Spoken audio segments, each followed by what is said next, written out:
The Toyota Camry is a class leader, but if you want that modern, high-tech cockpit feel, the factory screen just isn't enough. Today, we are looking at the massive 13.3-inch Android 13 2K screen, specifically for the 2021 and 2022 Camry. This isn't your average display. It features a stunning 2K Ultra HD resolution that makes your navigation and media look incredibly sharp. It is fully compatible with hybrid models and even supports your factory JBL premium audio system, so you don't lose any sound quality. The integration is seamless.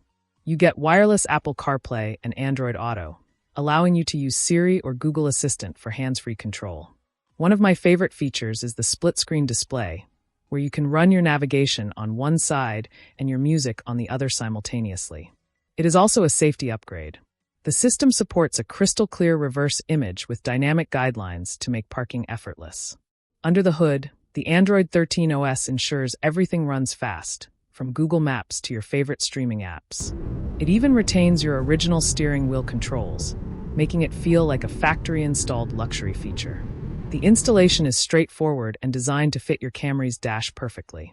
If you are ready to give your Camry the flagship interior it deserves, I have placed the direct AliExpress link with the best current discount in the first pinned comment below. Make sure to hit that like button and subscribe for more Toyota tech and upgrades. See you in the next one.